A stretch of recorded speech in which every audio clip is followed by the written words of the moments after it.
Okay, we're back.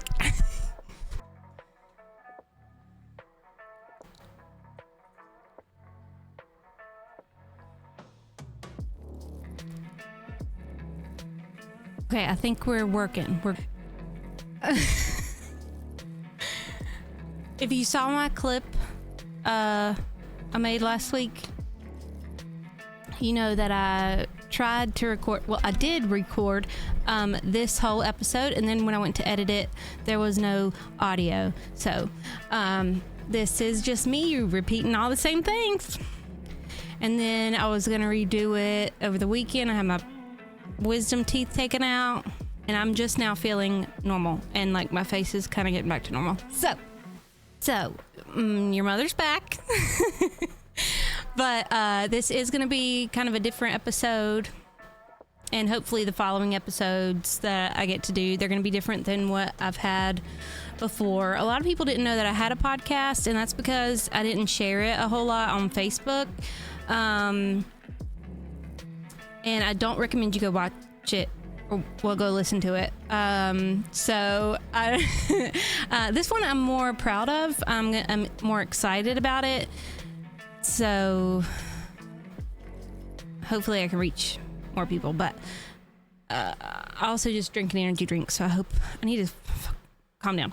Anyway, I've been working on this specific episode for a really long time, probably like a month. I really wanted to take my time with the information that I found and make sure that everything was right and accurate, and then I was like, I just don't even want to do it because it's a tough topic, but I feel almost led to do it, and I want to do it and be able to encourage you to become more educated, I guess, on the topic. I don't want to put a damper on your day as you listen to this. And even if you have known that this is a problem and you're like, yeah, well, it's so big, like, what can I do? Or a good thing that we're so lucky that this doesn't happen, you know, where we live. But we aren't so lucky because this is happening where we are. And there are things that we can do. And this podcast, this small podcast that may not reach that many people, is my what can I do? So I just want to talk about it and hopefully, like I said, educate you on something that you didn't know about, and then you can talk about it to someone, and then they can talk about it to someone, and we can just all be more aware, at least. It is uncomfortable. Of course, nobody wants to talk about this, but that's what you can do to make a difference, is share it with people around you, and maybe things can change.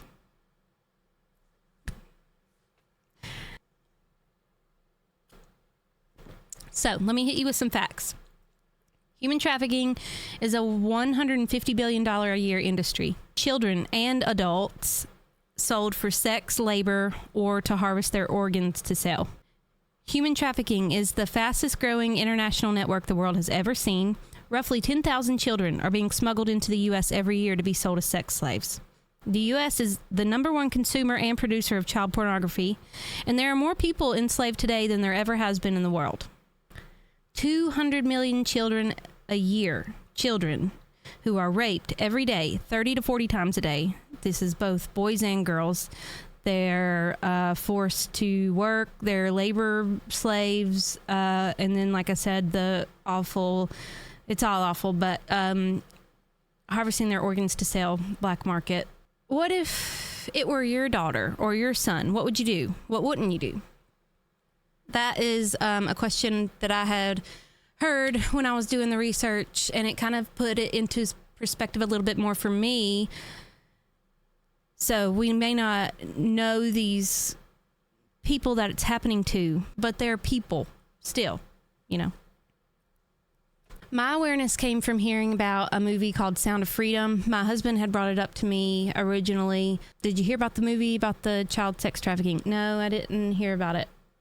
So then a couple weeks went by. Then I started seeing videos online. People were trying to go see it in the movie theater, and there was always like a weird reason why they couldn't watch it. So So the movie theater staff would come in and say, the AC's out in this theater, so we suggest that you can get a refund, get your money back, or the movie wasn't working, or what were some of the other things? I mean, just things to prohibit you from watching the movie and encouraging you to get a refund, which is taking back the money that the movie could earn, dropping attention towards it and the interest in it.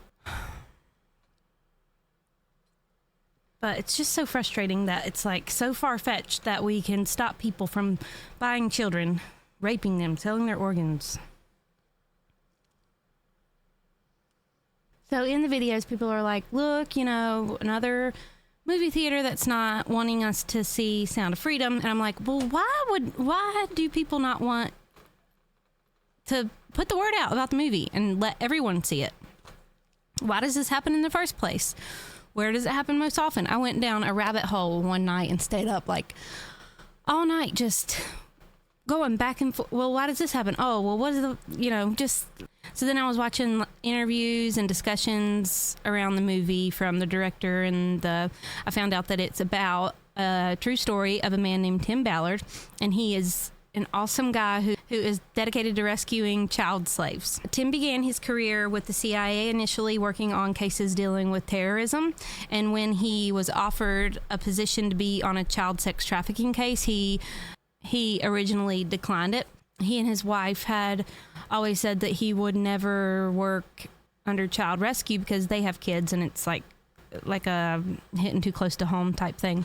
And then she said, well, that's actually exactly the reason why you should do it, for our kids. What if it was our kids? So once he took the position, he was part of operations in Haiti and Colombia that would be successful in finding child slaves. Tim says, too, that it's much more in your face in areas like that. Like, you can go to any corner and find where you can buy a child and do whatever you want with them. In the movie, there was a quote that stuck out to me. And they said it because child trafficking is so close to surpassing the drug trafficking organizations, because you can sell a bag of cocaine or a drug once, but you can sell a child multiple times in a day. Sick. Anyway, Tim and his team would find these kids, but somehow be told to go home or abort mission, whether it was because they were out of their jurisdiction, or laws based off of the child or the pedophile not being American. Tim Ballard quit his government job, and that's when he created Operation Underground Railroad. And since then, he and his organizations have rescued over 3,000 children. And he adopted 2 of those children with his wife. And then in 2006, laws changed that allowed Tim to go overseas and hold any American accountable as if they were in the U.S. And Tim was like in the courtrooms disputing this, fighting for it, all this stuff. Wouldn't that be so cool? So with that new law, Tim and Operation Underground Railroad Project went to Haiti, and they went undercover to rescue child sex trafficking victims. And they documented this, a specific operation, and you can find it on Amazon Prime. It's called Operation Toussaint, Toussaint. And I hope you will go watch it, but it's a hard watch.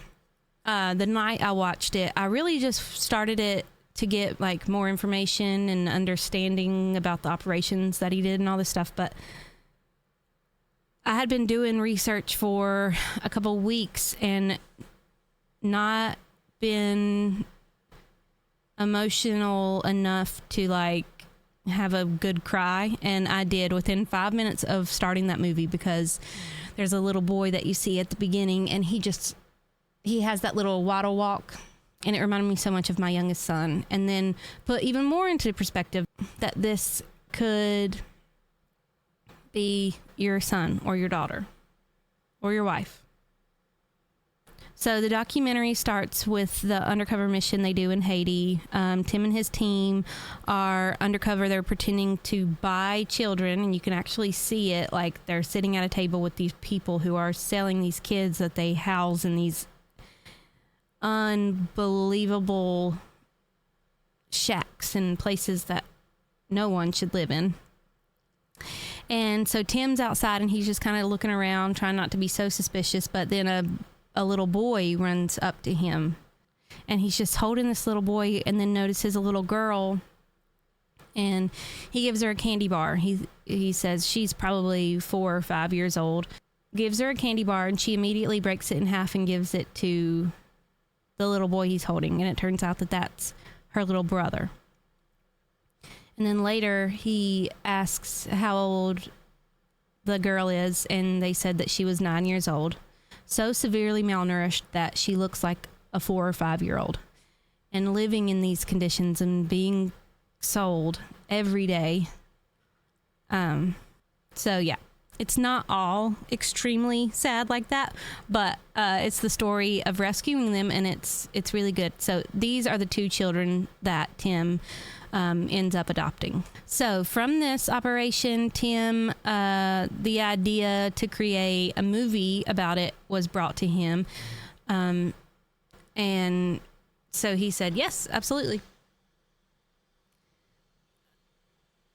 And he starts working with it, and they are asking, who do you want to play you in the movie? And he says, he thought about it, and he's like, I hate Hollywood. I don't agree with everything. I have my faith and my beliefs, and I cannot think of one actor who shares the same beliefs as me, other than Jim Caviezel. So if that name doesn't sound familiar to you, he's the actor who portrayed Jesus in The Passion of the Christ, and it was a film created by Mel Gibson and released in 2004, and it caused a lot of backlash and commotion.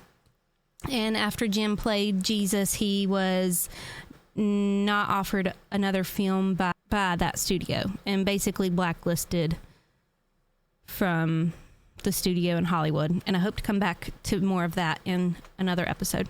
But the movie Sound of Freedom was filmed in 2018, and it was bought by 21st Century Fox until they got bought by Disney Plus, or Disney. So when Disney bought it, they cut ties with the movie, saying it wasn't a part of their brand. And then Netflix and numerous other platforms said the same thing.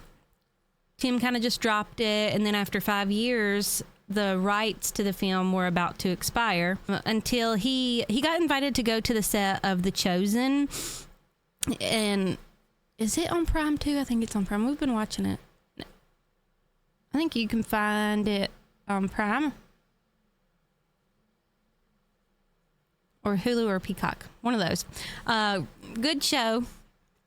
And it was made by, or put out by, Angel Studios. Angel Studios is a studio based in Utah with a mission to amplify light. And I am quoting their website that says, it's a community-driven movie studio that empowers audiences to decide what content gets produced and distributed while creating communities around each project. Creators pitch projects on the Angel platform, and Angel investors fund the ones they're most excited to see. So like crowdfunding these movies, but they only put out movies, they said, to amplify light, which is a way of saying, like, they're really faith-based. They're not going to put out like a horror movie or something, for example. So Sound of Freedom was then funded by a lot of celebrities who are passionate about spreading awareness on sex trafficking. Mel Gibson, Mark Wahlberg, a few others. We're gonna talk about the Hollywood thing, like I said, in another episode. So maybe I'll be more specific on those people soon. But there is a disgusting Rolling Stone article written by journalist Miles Klee, who sounds super pissed that Sound of Freedom even exists. The headline on his article for Sound of Freedom says, the film is a superhero movie for dads with brainworms and is part of the QAnon conspiracy theory.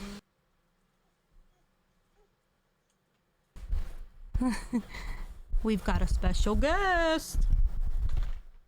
What do you want to say, Cammy? Come on.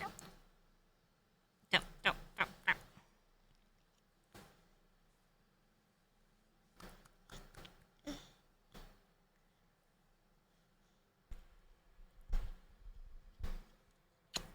Ball.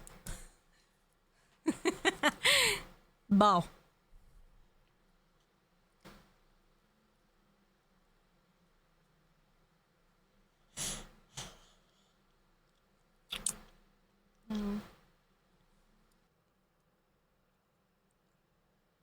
His article starts with based on a true story in quotation marks. Well, it is a true story. And he says, Ballard, Caviezel, and others of their ilk had primed the public to accept Sound of Freedom as a documentary rather than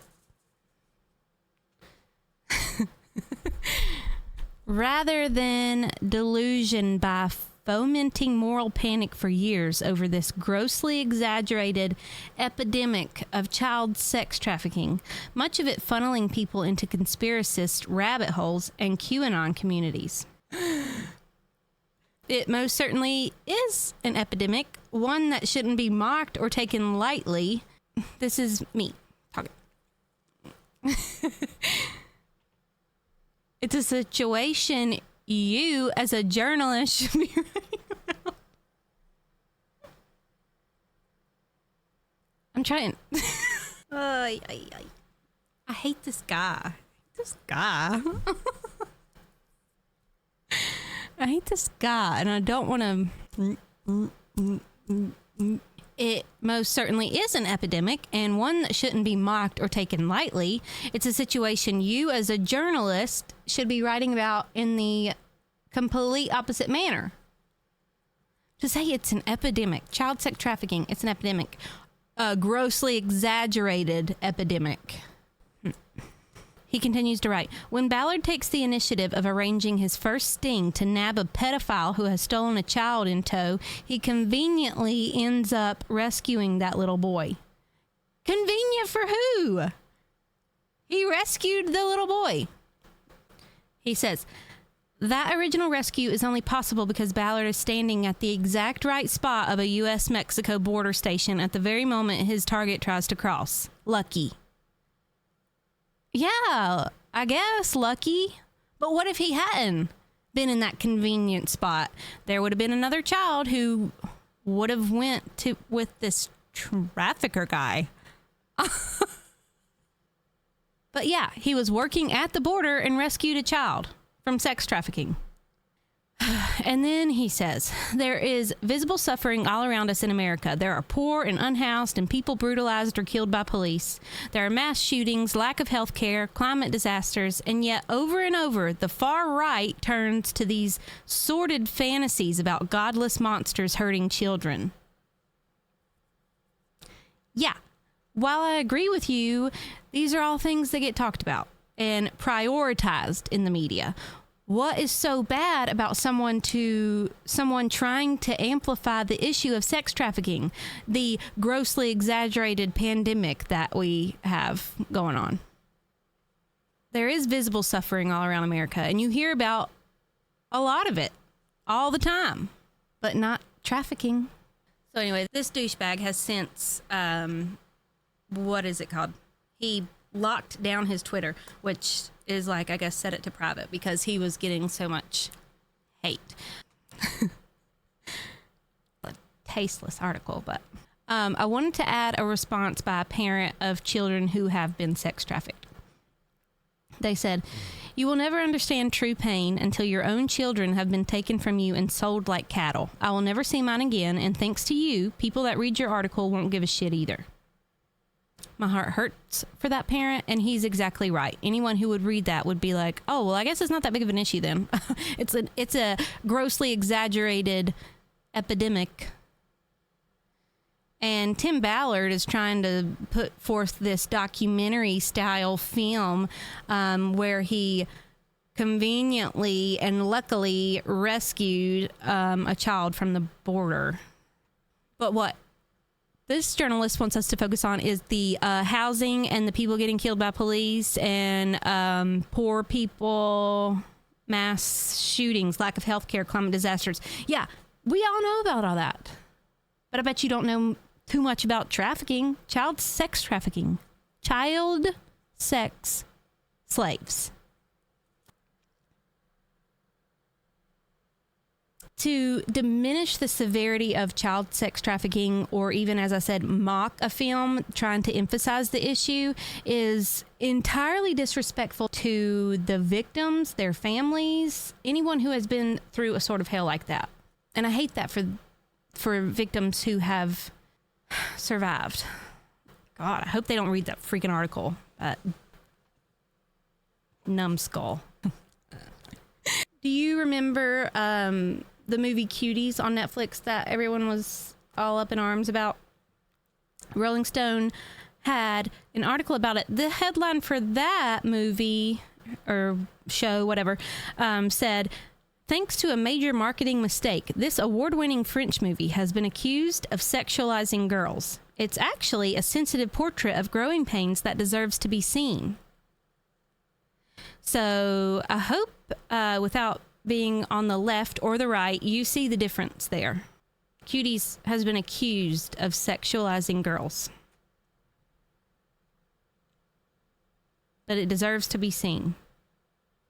One of the reasons why I didn't want to, I was like back and forth about doing these kind of episodes was because I wanted to stay really neutral. But the more that I researched and the more that I was writing like up these notes or whatever, I just saw it's really hard to stay that way. So I might ruffle a few feathers.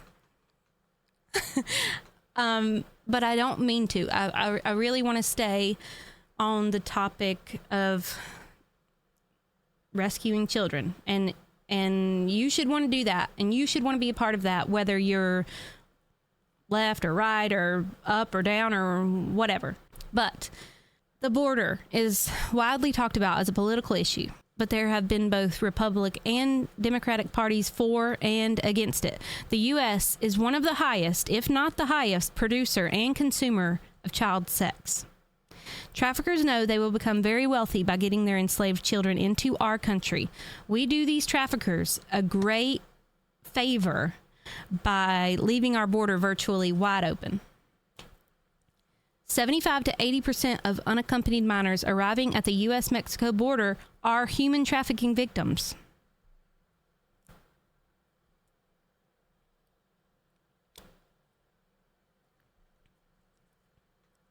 Our president, Joe Biden, has not spoken up about the film Sound of Freedom, but did have the White House host a screening of a movie called Flamin' Hot,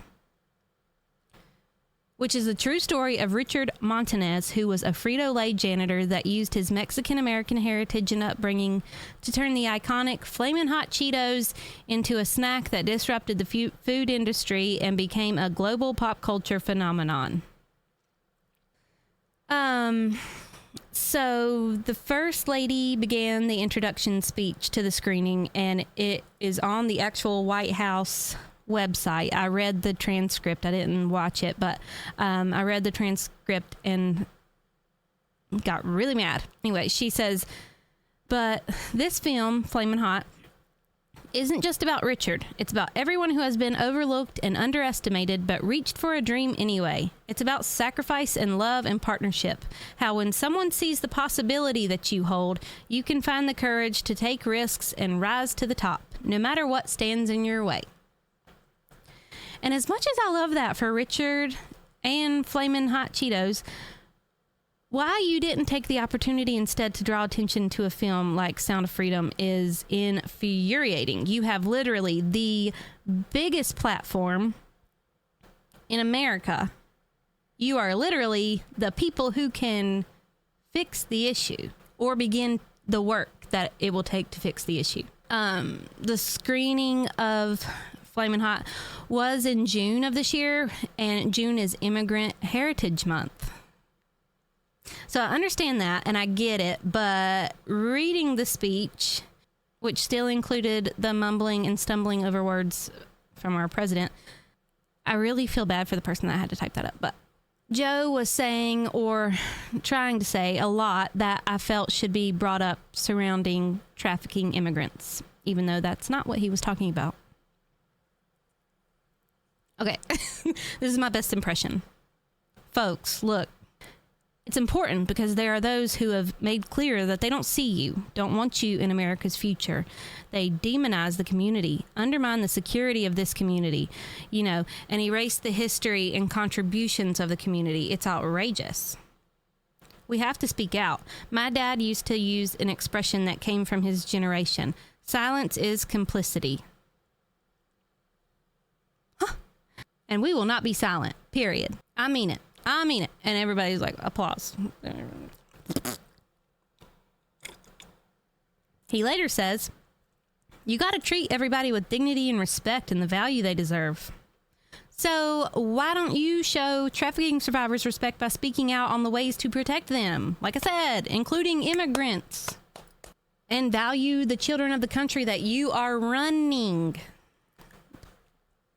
I also wanted to add that Flamin' Hot is basically on every streaming platform that there is. You can find it. I haven't watched it. And I'm not dissing Richard. I'm so happy that you did that. And I'm proud of you. You can find it on Disney Plus. So, Sound of Freedom will make you uncomfortable, and yeah, it's sad, but it's incredibly necessary to have this conversation and try to be involved in a way to, like I said, start the work that it would take to end this overly exaggerated epidemic. When I was originally writing this, the movie was still in theaters. It came out July 4th. It's end of August. I don't know if it's still in the theater or not. But, let me look. I can tell you. Let me look. Because if it is, you should go support it. And at the end, there is a QR code. Is that the box you can take a picture with and it pulls up the website? It has a website that pulls up where you can pay for someone's ticket, which is really cool. Sound of Freedom. Still in theaters. That's a good sign.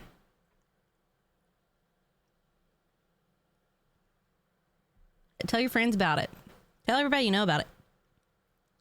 The support and money you spend on it will let Hollywood and the corrupt government know that they aren't going to get away with downplaying the severity of the issue anymore. Tim Ballard also has a podcast that you should definitely go listen to. It's on Spotify. And it's called the Tim Ballard Podcast. Yeah. He has, I guess he just started it recently. There's only a few episodes, but he plans to do more. And there's an interview with Donald Trump on it, who, P.S., did do a showing of Sound of Freedom at one of his golf courses.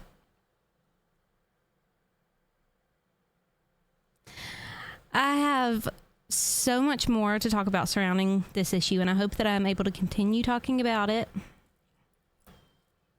The way Hollywood and the media has tucked this issue away for so long is disgusting. I also want to talk about the celebrities who are allegedly in on it. That's what I hope to talk about. I want to also bring attention to what the trafficking survivors do after they're rescued. They need a lot of support. They need support mentally and getting back in the real world, getting back on their feet. There are organizations that help the survivors. So we're going to shed a little bit of light on those as well. We have to be so careful when we're out alone, but especially out with our kids alone. Stay aware. Don't be scared to live your life and go out, but just be aware of your surroundings and who's around you and your kids and what they're watching, what they're listening to. These are all things that we're going to talk about. If you have a suspicion of someone being trafficked, you can call the U.S. National Human Trafficking Hotline at 1-888-373-7888, or you can text HELP to 233733. And if you want to donate to the organizations that help end human trafficking, you can search the websites of Save the Children, Operation Underground Railroad, or Children of the Night, and that's just to name a few. So you can Google that. I encourage you to help, and if you can, and if you can't, just go see Sound of Freedom. Also, Mother Mystery has a TikTok and an Instagram, so go follow it. I hope you have a great day, and you're still happy after hearing this episode. Love you, bye.